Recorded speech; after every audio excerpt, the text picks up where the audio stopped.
Hola, ¿qué tal? ¿Cómo están? Muy buenas tardes. Me da muchísimo gusto saludarlos nuevamente en un episodio más de su podcast favorito, La visibilidad de la memoria histórica de la violencia y la vulnerabilidad estructural en las instituciones internacionales y regionales. Y les quiero confesar que está bien largo el nombre, no me lo he aprendido, entonces aquí lo estoy leyendo para que no se me vaya ningún detalle, porque pues es un trabajo muy importante, muy arduo, que está encabezando la doctora Itzel Arriaga con el doctor Carlos Gutiérrez, y en donde están muchos de los especialistas, investigadores y científicos que forman parte de los cuerpos académicos de la Facultad de Derecho de la Universidad Autónoma del Estado de México. Y es para mí un orgullo enorme el presentar hoy en este episodio a dos personas que yo admiro mucho, las aprecio mucho. Tenemos algunos añitos de conocernos, algunitos. Pero bueno, pues, ¿qué les puedo platicar? Uno de ellos fue mi maestro de procesal penal, por ahí el siglo pasado. Y en realidad es toda una hazaña y es un milagro y es una alegría que el día de hoy estemos aquí. Gerardo Martínez Gómez, doctor, ¿cómo estás? Muy bien, Leti, Muy buenas tardes. agradeciéndote tu amable invitación y es un placer estar con ustedes el día de hoy.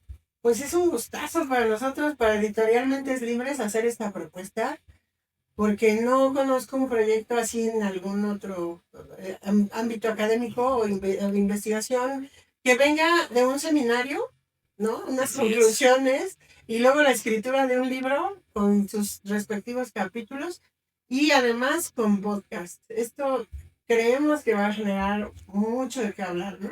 Sí, pues esperemos que sea bien aceptado por toda la comunidad, tanto investigadora como comunidad académica, para que sirva de visibilizar la serie de acontecimientos y problemas que estamos viviendo Ujú. en el día a No, no día. sé, la verdad es que yo fascinada, porque cada que los entrevisto aprendo una barbaridad.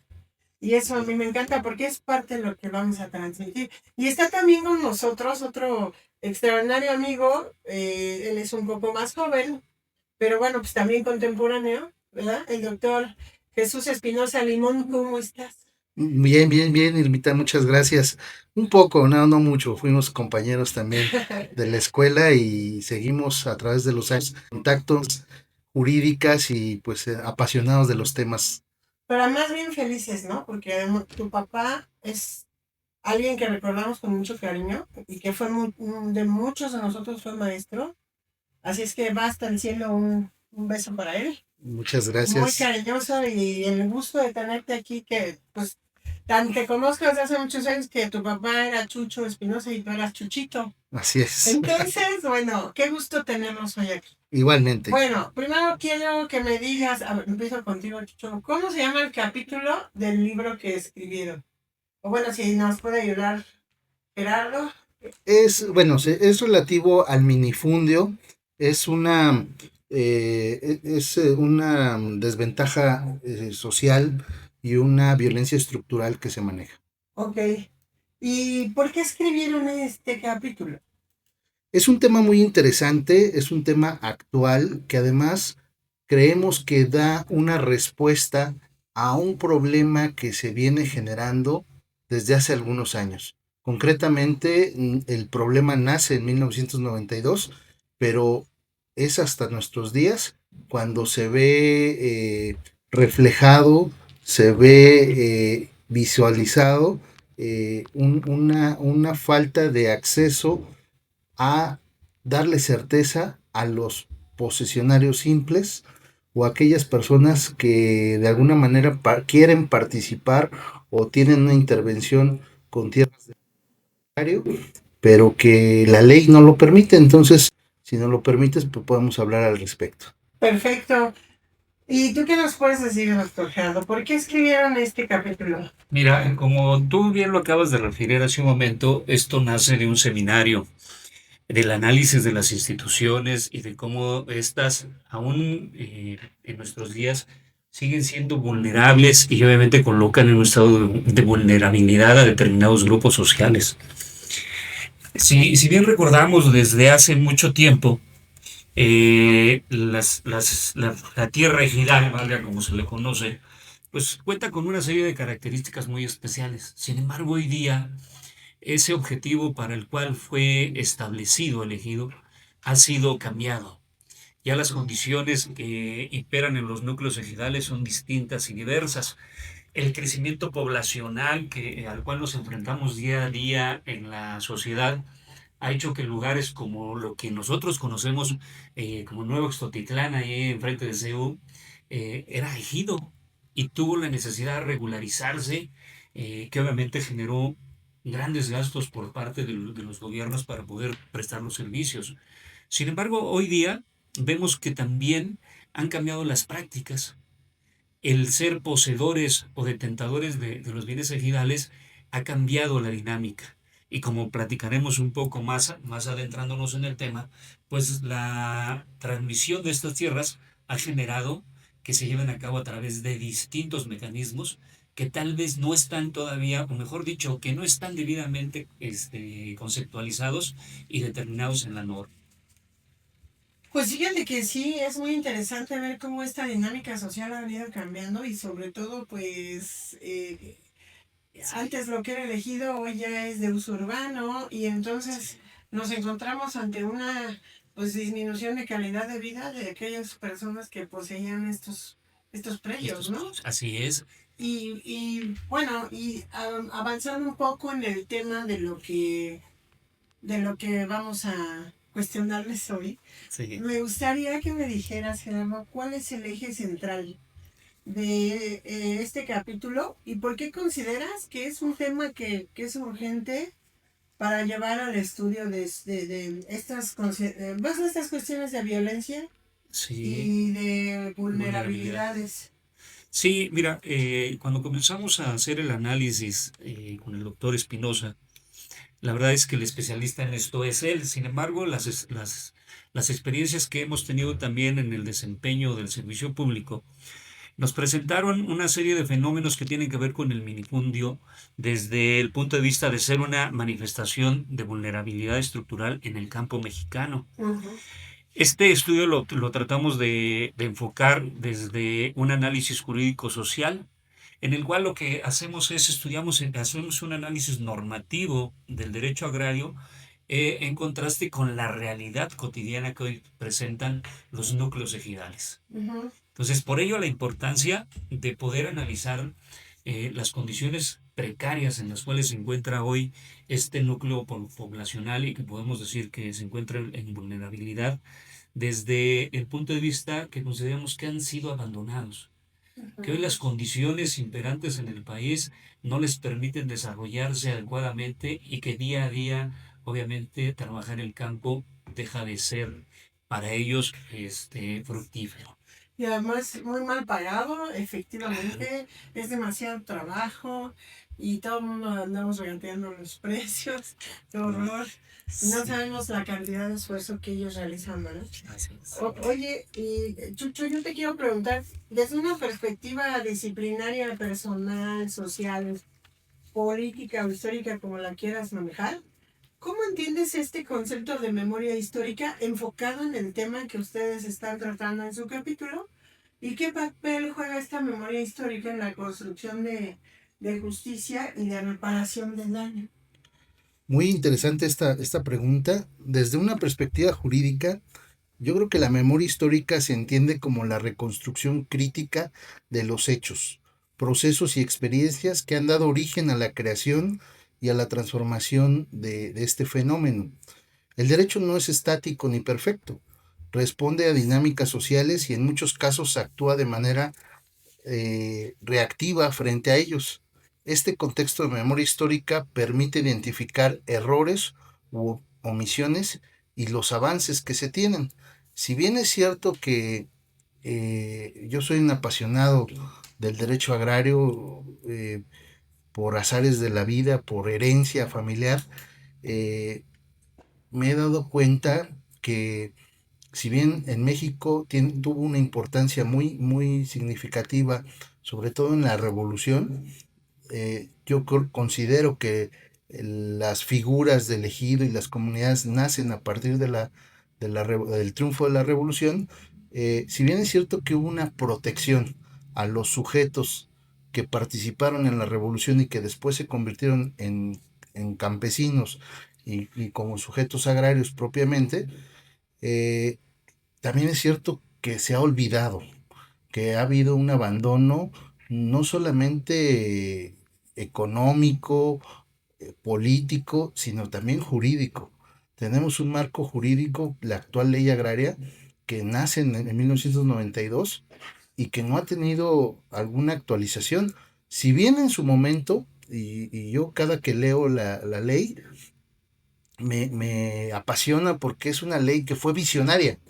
O sea, hoy hablamos del nuevo sistema jurídico penal nace en el 2008 con las audiencias orales y presenciales. Ujú. Y nosotros desde el 92 en materia agraria ya teníamos la oralidad con la figura del magistrado presente. Ujú. Sin embargo, pues hoy no tenemos los adelantos tecnológicos, las audiencias no se graban, existe un rezago muy importante de justicia de los expedientes y bueno, pues creo que es ese apoyo, esa voluntad política la que hace falta para modernizar el campo. Qué bien. Oye, tú te nace el amor a esta materia por tu padre, ¿verdad? Sí, sí, Sí, ya sé, pues él fue mi maestro, güey.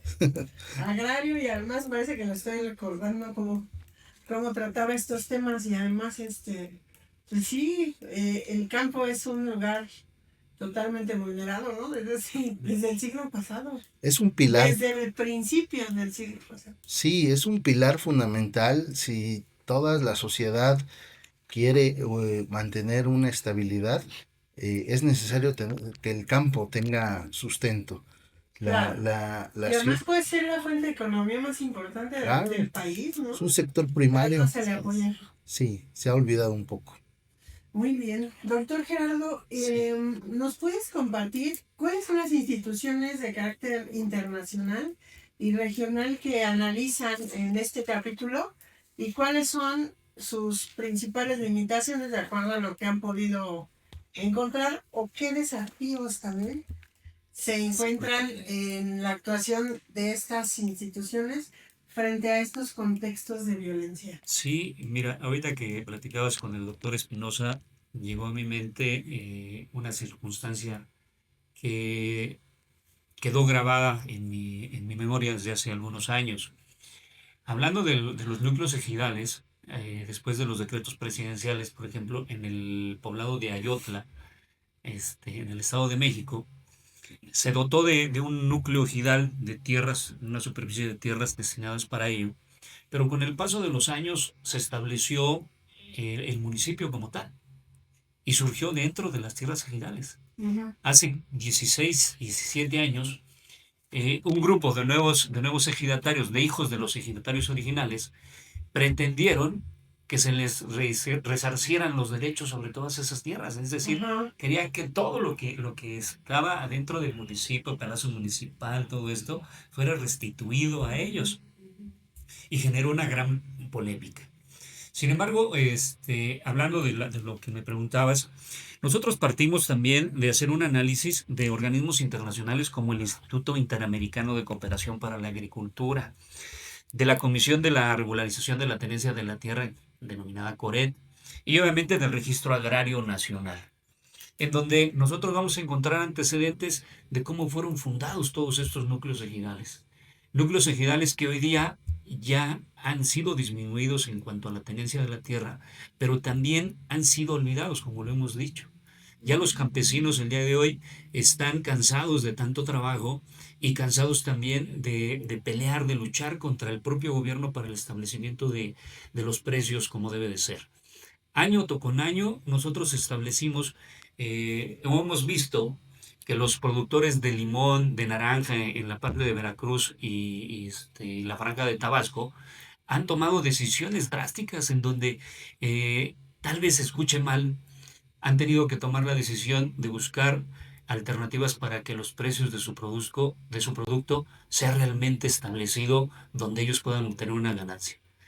A veces productores lecheros también hemos visto en donde deciden mejor tirar el producto antes de permitir que, como dicen ellos, los pisotemos dándoles precios irrisorios que no les Ujú, alcanzan ni siquiera para la manutención básica de su ganado. ujú. Entonces, Ay, qué terrible. el poder analizar todas estas circunstancias, obviamente, ¿qué es lo que a nosotros nos preocupa? Hoy día las instituciones, la justicia agraria debe de cambiar, debe de evolucionar, pero también debe de ser más pronta, más expedita. Ujú, Seguimos hablando de una justicia tradicional, ujú. ¿sí? Con múltiples rezagos. Y obviamente eso genera el disgusto de la población, en este caso de los grupos ejidales, pero también trae un contraste y grandes reflejos dentro de la cuestión económica del país. Ujú. Pues sí que es difícil, ¿eh? O sea, esto que compartes, doctor, de la leche y de productos del campo que Sí, Sí, dicen, prefiero que se eche a perder, sí. está terrible, ¿no? Y luego también está el otro tema de que grandes terrenos ejidales fueron vendidos, porque decían, pues mejor me gano una lanita por el terreno y ya, pero le salió, pues yo creo que peor el asunto, ¿no? Al el caso final. del Aeropuerto Internacional de la Ciudad de México que se pretendió hacer en Texcoco ya por el año 2000, los grandes empresarios lo vieron como una gran alternativa de inversión. Sí, pero era una gran invasión a los... Se empezó a comprar, la verdad es que allá se empezó a hablar con los campesinos y se les empezaron a pagar precios irrisorios por sus tierras. Obviamente, esto aunado a que las tierras no permiten un buen cultivo por las características mismas que tenía. Entonces, al existir mucho salitre ahí, pues no eran Sí, productivos claro. y ellos lo vieron como una alternativa de obtener una Bueno, no ganancia. era ni aeropuerto ni nada. Y finalmente, pues pasó lo que todo el mundo sabemos, ¿no? Ujú. Y finalmente no tenemos aeropuerto. Pues sí, está tremendo, tremendo, Así tremendo. es. Y oye, yo te quiero preguntar, doctor Jesús, ¿tú podrías compartirnos algún caso, experiencia o hecho histórico que a tu juicio ejemplifique de manera clara la persistencia de una estructura de vulnerabilidad en este tema? Sí, desde luego. Yo creo que más que un caso, a mí aprovecharía esta oportunidad para explicar a mi consideración qué es lo que está pasando hoy en día. Y es una explicación muy bonita y muy sencilla, pero que tal vez ayuda a entender perfectamente cuál es la problemática o en dónde estamos situados actualmente y el verdadero reto que representa. Hablando un poquito, hace un momento hablaba yo de la revolución y fue justamente en la revolución donde se generó un descontento social por los grandes latifundios, las grandes extensiones de tierra que estaban acaparadas en unas pocas manos. Todo este movimiento se hace para pues quitar o erradicar estos latifundios y bueno, a través de los ideales de Zapata, darles tierra y libertad a los campesinos, es que se da un proceso de dotación de tierras desde el triunfo de la Revolución 1924 hasta 1971 con la Ley Federal de Reforma Agraria. Todos estos, bueno, pasando por los códigos agrarios y la ley federal, tenían un proceso de dotación de tierra. Esto era que los campesinos se juntaban, le hacían una solicitud al gobierno y el gobierno así se dedicaba a hacer estudios de afectación y de factibilidad para darles tierra. Ajá. Esto, generación con generación, se viene dando. O sea, es decir, aquellos que lucharon en la revolución fueron beneficiados con la tierra. Cuando tuvieron hijos, la recomendación o la sugerencia de los papás al hijo era pídele al gobierno tus tierras. Mm. Y formabas tu familia y te daban tus tierras. Ujú. Y así se fue dando del 24 Sí, al ajá. 91. Y hoy que ya está todo eso distorsionado, ¿no? El, Ya. el problema fue cuando viene la reforma del 92 con el licenciado Carlos Salinas de Gortari Ujú. y trata de darle una modernidad a la ley, abroga la ley federal de reforma agraria Ajá. y ya permite que de alguna manera se enajenen ciertas tierras, únicamente tierras parceladas, pero en la exposición de motivos se habla de que se acaba el reparto agrario, se acabó el reparto agrario. Entonces, todas aquellas solicitudes que estaban pendientes, pues se quedaron ahí, ya no había tierra que repartir y a la fecha ya no existe el proceso de dotación. Ese es el verdadero problema, o que yo considero que desde ahí nace, porque históricamente, pues los hijos de los campesinos le pedían al gobierno. Ahora ya no pueden pedir y lo que hace es, le piden a su papá biológico, al campesino, oye, dame un cachito. Dame una parcelita. Dame una parcelita. Y entonces es ahí, a partir de este fenómeno, donde se empieza a dar la fragmentación de los ejidos. Y sí es lastimoso completamente entonces lo que pasó ahí. ¿Consideras que fue un engaño entonces para...? No tanto un engaño, o sea, fue en su momento... Fueron muchas las expectativas y realmente no ocurrió nada. El problema fue una situación que se tenía que dar, es un momento histórico que se dio en el 92. Me parece que fue un atino, o sea, la reforma del licenciado Salinas de Gortari fue buena en su momento, pero no alcanzó a dimensionar. Hay que recordar que pues los proyectos de gobierno duran 6 años y estamos hablando ya que tenemos 33 años de la ley agraria. El problema es ahora, ¿no? Que se viene esta fragmentación y ahora hay que dar respuesta. Se ha intentado, sí, es cierto. Ha estado, como ya lo dijo el doctor Gerardo, instituciones locales como lo fue Coret.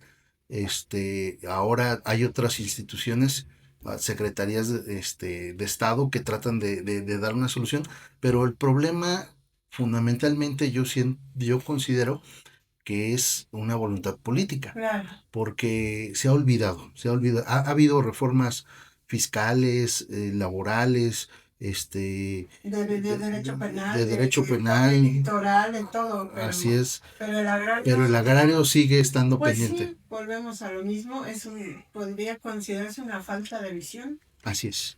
Pues sí, porque lo que decimos, ¿no? El campo puede ser una gran salida para la economía nacional. Sí. Y volvernos autosuficientes, pero bueno. Oigan, pues le damos la bienvenida al doctor Jesús Romero Sánchez. ¿Cómo estás, querido doctor? Bienvenido, exdirector de la facultad, excompañero también de una servidora de la maestría. Y qué gusto tenerte aquí en este podcast. Bienvenido. Muchas gracias, doctora Leti. Oye, queremos preguntarte, aprovechando ahorita que te incorporan, porque son coautores los tres de este capítulo, ¿por qué decidiste escribir sobre esto? Bueno, sabemos que hay sectores vulnerables. Dentro de los sectores vulnerables, como lo dice el derecho social, un concepto de Trevor Urbina que dice que es el conjunto bueno, en este caso el derecho social es un conjunto de principios, normas e instituciones que en función de integración protegen, tutelan y reivindican a los que viven de su trabajo y a los económicamente débiles. Y aquí desafortunadamente en razón de la vulnerabilidad del sector campesino, pues ahí se ve una situación un poquito complicada, hablando de manera muy específica sobre el tema que escribimos, del minifundio. Lo contrario del latifundio, ¿no? Que son grandes extensiones de tierra, con el paso del tiempo se van reduciendo y es cuando surge ese problema. Que expliquen qué es el minifundio, ¿no? Ajá. Pues sí, hemos oído hablar del ejido, de las parcelas, del latifundio, pero el minifundio como tal, pues... Y aquí está padre porque maestro, doctor, adelante. Sí, bueno, el minifundio es la pequeña extensión y ese era el fenómeno. Al principio la revolución fue atacar a los latifundios. Hoy en día el fenómeno es a la inversa. Hoy tenemos el minifundio, que es decir, poca extensión de tierra en muchas manos. En estas manos que han sido, que se ha enajenado. Que no les alcanza para nada. No, y no alcanza. Son extensiones que son insuficientes tanto para la vivienda o para desarrollar la actividad primaria. Así es. Y es un fenómeno que pues ya lo vemos en todos los alrededores, ¿no? Y afectando pues la producción nacional, donde hoy justamente vemos que por ejemplo, por ahí se habla de que va a ser el primer año en que no va, en que tendremos meses en los que no tendremos papa nacional.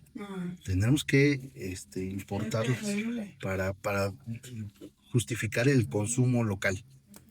Sí. Pues un tema bastante fuerte, como todos los que tratan estos libros, y que nos hacen despertar un poco en conciencia de todas las problemáticas que nos aquejan y que no nos estamos dando cuenta, ¿verdad? Sí. Doctor Gerardo, yo quisiera preguntarte, ¿qué metodologías o enfoques teóricos utilizaron en esta investigación?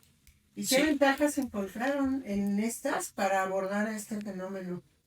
Sí, mira, como lo hemos platicado ya y hemos pedido, nosotros partimos del método dogmático jurídico, es decir, partimos desde el marco constitucional, desde la fundación de esta figura, desde la repartición de las tierras, hasta cómo viene su regulación constitucional y obviamente la ley reglamentaria del artículo 27 constitucional.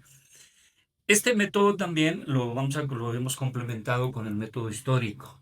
No podemos hablar si no conocemos la historia de las instituciones y por ello consideramos básico establecer el conocimiento histórico del surgimiento de esta figura. Hoy te decía el doctor Espinosa, el problema es que antes peleábamos el acabar con las grandes tierras. Hoy esos minifundios han sido tan pequeños que también, como lo referían, el Estado ha tenido que implementar acciones a nivel también del derecho penal para evitar que se sigan fraccionando las tierras. Tan es así que allá por el año del 98, si no mal recuerdo, se estableció ya como delito el cometido por fraccionadores, que precisamente habla de fraccionar las tierras de carácter ejidal. Sin embargo, es un fenómeno que sigue persistiendo hoy día. Hoy ya veladamente encontramos en nuestro entorno de la ciudad avisos donde dicen vendemos tierra a X precio de terreno Humanos, ¿no? y no, ya te establecen que son ejidos. Ya la gente ya está vendiéndolo abiertamente el ejido, aun cuando no está regulada la venta. Entonces se hace a través de distintas simulaciones. No, con un simple contrato de compra-venta que pues no tiene... Que no tiene ninguna validez. Exacto. Pero para darle una apariencia y dentro de la norma, obviamente lo que hacen es expedir una constancia, ¿sí? Una constancia de posesión, llaman ellos. Y entonces es lo que te da cierta viabilidad para ser poseedor de la tierra.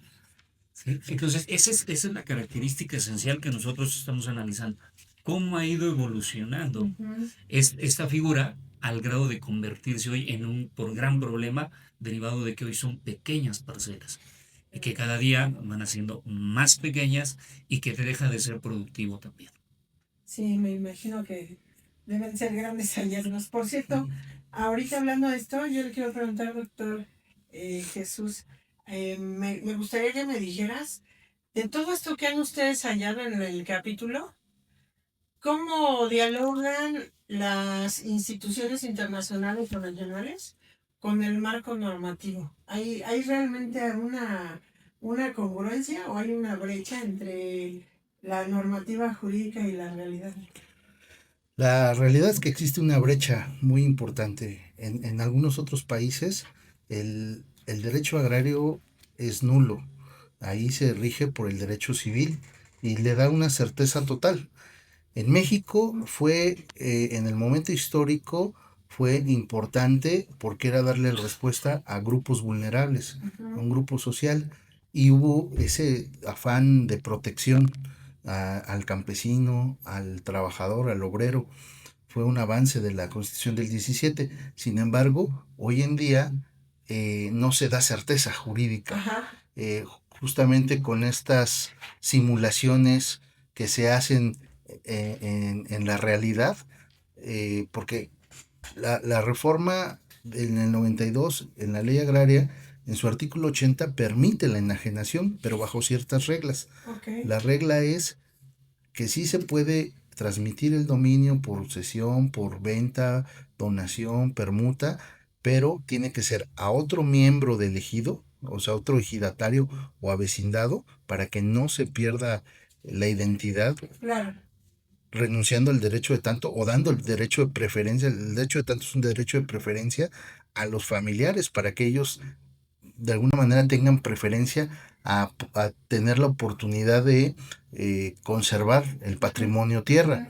Sin embargo, pues se hace una simulación, en muchos de los casos se hace simulación, se vende a personas que no son de elegido y que esto lo que genera es que se viole, bueno, tenemos el fenómeno como tal, o sea, hay muchas personas que adquirieron de buena fe un pedazo de tierra, pero que ahora que la quieren regularizar, pues se dan cuenta que pues no tienen la calidad para poder participar del régimen agrario. Claro. Y este es un problema estructural y sistémico, porque el sistema no lo permite. El fenómeno lo tenemos, ahora hay que resolverlo. Y es donde es importante. Ahí no hay ahí ya no hay diálogo entre las normas Así es, y los hallazgos. así es. Pues sí, totalmente de acuerdo. Doctor Jesús, me gustaría preguntarle, o preguntarte más bien tú, en tu opinión, ¿cuáles son los factores estructurales que perpetúan la violencia en este fenómeno y sobre todo dentro de este sistema institucional? Bueno, a este respecto yo quisiera destacar un aspecto importante que es la desinformación. No hay esa posibilidad de que las personas que acceden a este tipo de situaciones respecto al minifundio tengan esa información de cómo se va, qué efectos jurídicos tiene, que también está relacionado con la educación jurídica. No tienen ese acercamiento, podríamos decir que sería de una justicia cotidiana, el hecho de acercar la justicia a este tipo de sector vulnerable, pero la desinformación es lo que yo considero un elemento importante en esos factores que perpetúan en la violencia. También prácticas que se dan entre las mismas familias, entre los mismos sectores, deficiencias de la gestión institucional, y pues también tiene que ver mucho la cuestión económica. Yo creo que eso es un detonante importante. Bueno, pues que quiero deshacerme de un cierto, pues parte de lo que tengo, de lo que me corresponde, me quiero deshacer de él, lo vendo. Así es, lo quiero vender, lo vendo. Y es un factor que determina pues que se vayan fraccionando aún más. Es como ya lo comentó el doctor Jesús, es un tipo de violencia estructural, falta de mecanismos normativos, como lo ha mencionado y de manera muy acertada, la ley agraria reglamentaria del artículo 27 constitucional casi no ha sido tocada. Cuando se dan en nuestro país reformas estructurales muy importantes, como ya también lo han comentado, materia penal, materia laboral, es el sector agrario, el sector campesino que necesita, que requiere que se renueven esas estructuras normativas que permitan tener una certeza jurídica al momento de que se pueda hacer uso de la ¿Y a qué le podríamos atribuir esta existencia todavía de esta falla estructural? O sea, entendemos que sí hay otras reformas estructurales, pero ¿por qué la del campo no se ha dado? No ha habido liderazgo, los jefes de Estado o los funcionarios públicos llegan y ese tema ni siquiera lo quieren tocar, está completamente invisibilizado. ¿Qué opinan? Pues yo siento, no sé la opinión que tengas, pero yo siento que está olvidado. Sí, efectivamente, yo creo que no hay voluntad política. En la agenda política se ha dejado al margen. Sí, quiero decir y rescato que ha habido senadores que han hecho propuestas. Está en reserva, ya está una propuesta de modificación de una nueva ley, pero pues ha habido temas más importantes, ¿no? En la agenda política, el apoyo a madres solteras, o sea, grupos que también históricamente han sido olvidados, pero lamentablemente el campo queda al final, ¿no? Principalmente creo que es voluntad política lo que hace falta. Pues sí, exactamente. Pero ahí es donde pues hacemos un llamado al Congreso, ¿no? Sí. A que por favor pongan un poco más atención. O bueno, pues ahora ya con estas famosas acciones afirmativas, pues se pretende que ahora ya estén todos los grupos representados, pero aún así no es suficiente. No es suficiente. No es suficiente. Doctor Gerardo, en esta investigación, ¿qué transformaciones institucionales, sociales o culturales consideras indispensables para avanzar en este tema hacia escenarios más justos y protectores de los derechos humanos? Sí, mira, como se ha estado refiriendo, en principio tenemos que entrar en un análisis profundo de esa regla reglamentaria. ¿Por qué? Porque bien es sabido que el derecho es cambiante y debe de estar adecuado a los fenómenos sociales actuales. Es decir, hoy tenemos que adecuar nuevamente la legislación a la realidad social a la que nos enfrentamos. Y tenemos que partir de generar mecanismos accesibles, claros y equitativos en cuanto al establecimiento de nuevas políticas agrarias. Reitero, estén actualizadas y adecuadas a nuestra realidad social. Ujú. Con ello tenemos que buscar también que las instituciones agrarias, los tribunales y demás sean verdaderamente fortalecidos. ¿Cómo? Haciendo una nueva estructura, adoptando nuevos sistemas de impartición de justicia donde las resoluciones sean prontas, expeditas. Ujú. Y eso garantice al poseedor, al tenedor de esa tierra, el contar con esa garantía de seguridad Ujú. jurídica. Las comunidades agrarias obviamente deben de ser también capacitadas, enteradas de sus derechos, de los objetivos de esos núcleos ejidales, promoverles a ellos mismos el conocimiento de una cultura jurídica para que sepan en dónde están parados también. Y finalmente yo creo que a través de todo esto vamos a lograr cohesionar los distintos factores que deben de participar para dar una solución a esta problemática. Lo que decían hace un momento es cierto, el Estado tal parece que hoy día tiene como prioridades otros sectores, pero debemos de recordar que uno de los sectores fundamentales de nuestro país para ser autosuficientes es el campo.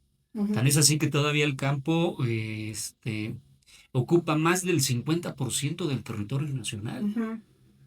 Del Hay último dato, muchísimo, el último dato que tocaba creo que muchísimo es del territorio todavía. 54.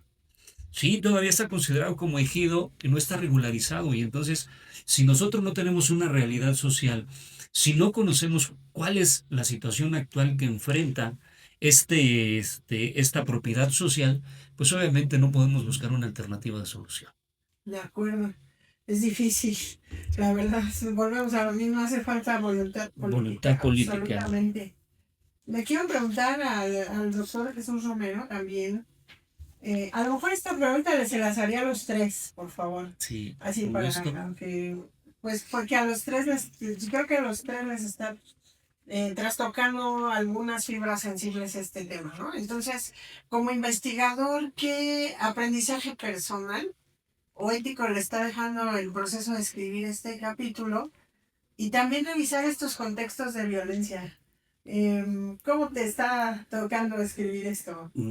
Bueno, yo parto de un aspecto muy importante, que el derecho, la sociedad es un binomio fundamental en la vida de todo ser humano. Todo se regula por el derecho. Aquí hay una cuestión muy importante que debemos de destacar, que es la realidad social. No podemos tapar el sol con un dedo, no podemos dejar a un lado todo lo que puede pasar o está sucediendo con un sector tan vulnerable como es el sector campesino. Entonces, yo creo que ese es el punto autoral, la realidad social, esa deuda histórica que se tiene con el sector agrario. Yo creo que es de suma importancia y eso me ha dejado, en cuanto a lo personal, esa motivación de escribir, porque no solamente son otros sectores, yo creo que este es el que más debemos de ponerle cuidado, obviamente sin menospreciar a los demás, pero este es el punto toral de Ha sido nuestra vida social. descuidado históricamente Así es. por más de 2 siglos, yo creo, más, ¿no? Sí. Doctor Jesús Espinosa. Pues para mí ha sido una forma de dar un aporte y de tratar de evidenciar, o como dicen, ¿no? Poner sal a la herida, pero decir, es necesario que volteemos aquí. Si bien es cierto, se ha avanzado mucho en las figuras jurídicas, se han modernizado las corrientes de derechos humanos, protocolos de justicia, también es cierto que pues es una realidad que necesitamos darle una fuerza y el valor justo a las personas que han contribuido al desarrollo de México, son los campesinos. Ujú, ujú. Pues sí, la verdad sí es un tema que nos deja mucho que pensar, ¿no? Y sobre todo, bueno, pues ese es tal vez pensar en los sectores más pobres del país, ¿no? ¿Qué Sí. dices, Sí, doctor yo Gerardo? creo que cuando nosotros decidimos abordar esta temática, lo que buscamos en esencia también es visibilizar la realidad social por la que está viviendo este núcleo. El hacer visible de la problemática a la que nos estamos enfrentando día a día con la propiedad social y entender que tenemos que partir del análisis actual para poder encontrar una solución fáctica que permita realmente saber dónde está parado el sector social vulnerable. Ujú, En esencia, yo diría que lo que se busca en un principio es que hoy día voltemos a ver la problemática a la que ujú. nos enfrentamos. Que no lo tengamos aislado, que no lo tengamos olvidado, como ha sido, la verdad. Hace un momento decían ustedes que la voluntad política verdaderamente es lo que hace falta para arreglar esta situación. Yo creo que primeramente tenemos que hacerlo visible también y hacer que nuestros políticos, que nuestros líderes entiendan que es urgente atender este problema del campo. Si no lo atendemos, obviamente tampoco estamos atendiendo problemas económicos de autosuficiencia alimentaria, etcétera, y parece que estamos dependiendo de otras cuestiones totalmente ajenas a nuestro país. Ujú. México tiene una gran riqueza en todos los aspectos y podríamos ser un país totalmente autosuficiente e independiente de cualquier otra nación. Totalmente de acuerdo. Y bueno, ya casi para terminar esta entrevista tan interesante, otra vez les quiero preguntar a los tres. ¿Qué les gustaría dejarles de mensaje a las personas que lean este capítulo o que escuchen este podcast? Adelante, doctor Jesús Espinosa. Pues yo mencionaría uno, a la comunidad jurídica, hago un llamado a repensar las instituciones agrarias y buscar el equilibrio entre los derechos de los sujetos agrarios y las políticas públicas, entendiendo que la justicia es una responsabilidad compartida. ¿Sí?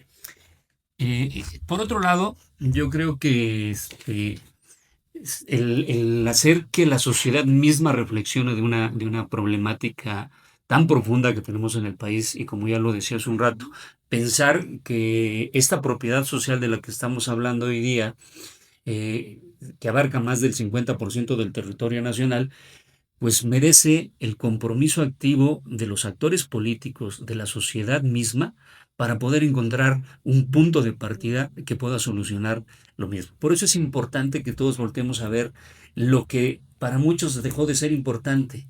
Parece ser que los ejidos les quitamos la importancia a la tierra productiva, lo dejamos a un lado y hoy le estamos buscando una visión totalmente distinta. Ujú. Entonces, es buscar que ellos entendamos, que la sociedad entienda que hay que buscar alternativas de solución para estos núcleos.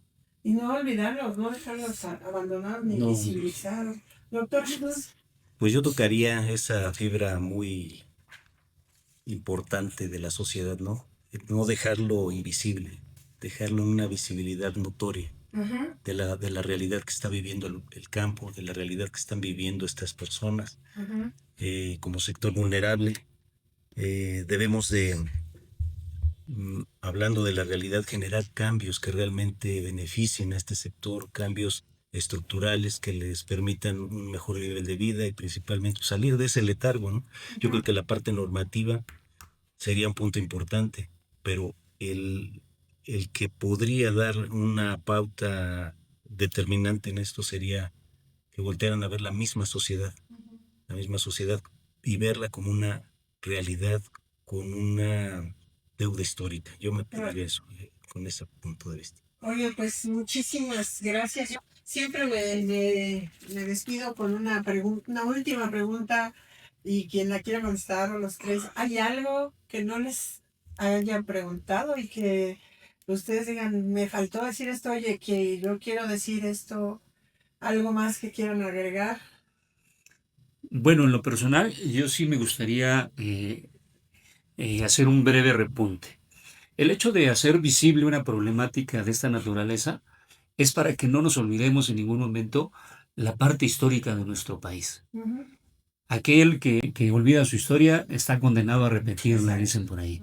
Entonces tenemos que ser Y cada conscientes vez es de, más dura la y es más, lección, más ¿no? difícil Ajá. el poder superarlo. Ujú. Entonces, la intención es precisamente replantear el problema, analizarlo y que todos compartamos y participemos para alcanzar una solución que contribuya Es que para quien esto. diga que no forma parte del problema, No. estamos muy Tenemos que equivocados, aceptar ¿verdad? que estamos en él Sí, y que claro. somos parte de él y también podemos ser parte de la solución. Y además, pues, si no somos parte de la solución, nos puede dar un susto como sociedad un día, ¿no? Así es. Doctor Jesús, ¿quieres agregar algo? No, doctora, pues agradecerte a ti por este espacio.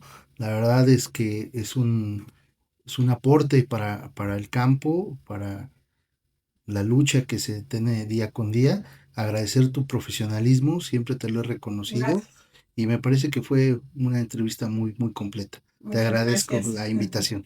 No, y espérense a que escuchen el podcast y que además lo vamos a compartir.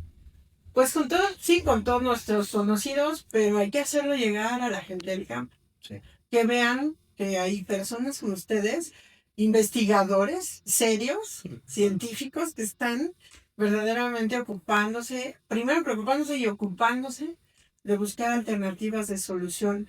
Y yo deseo, aparte de que ahorita nos diga el doctor Jesús su último comentario también, pues yo desearía que este estudio que ustedes han realizado a través de este capítulo y que se va a publicar en breve ya en 3 tomos muy interesantes.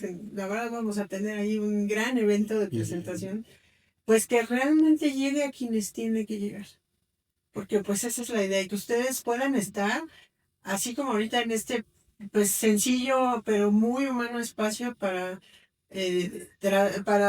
difundir la ciencia jurídica, pues que también llegue a esas conciencias y a esas personas, altos funcionarios, que pues, en sus manos está la toma de decisiones, ¿verdad? Ujú. Doctor Jesús. Pues finalmente yo quisiera comentar que desde nuestra trinchera, que es el cuerpo académico de justicia alternativa y justicia cotidiana, y en la preparación de nosotros hacia aquellas nuevas generaciones que también se van a involucrar en estudios serios como son nuestros alumnos, pues tengan esa posibilidad, ¿no?, de acercarse no a los temas que si bien son importantes, este es toral en la vida de nuestro país, del sector agrario, y que también se interesen por este tema, que también tengan estas personas, estos alumnos egresados que se están incorporando como nuevos científicos sociales, pues también que hagan una reflexión sobre este punto en particular, que también es algo que se debe volver a ver por ellos. Sí, desde que le entremos todos al tema del derecho agrario y la ciencia jurídica en este tema. Pues yo les agradezco muchísimo, ha sido un privilegio tenerlos aquí, 2, 3 grandes amigos, uno de ellos también mi maestro, pero además pues somos personas más o menos de una misma generación que estamos preocupados por la difusión de la cultura jurídica. Espero que este ejercicio pues les haya sido grato. Para mí es un privilegio abonar al trabajo que está haciendo la doctora Ixel con los cuerpos académicos y que el día de mañana pues se haga un referente a nivel nacional, porque les digo, lo que estamos haciendo en conjunto, ustedes como seminario y después unos textos que se integraron en 3 libros y ahora un podcast, pues va a ser una gran dinámica de difusión de esta cultura jurídica. Así es que pues les agradecemos mucho su presencia. A todos los que nos escuchan, no pierdan ningún capítulo ni ningún episodio de este podcast, La visibilidad de la memoria histórica de la violencia y la vulnerabilidad estructural en las instituciones internacionales y regionales. Yo soy Leticia Cisneros y te invito a que nos sigas escuchando. Muchísimas gracias y bendiciones para todos. Gracias. Gracias, Leti. Gracias.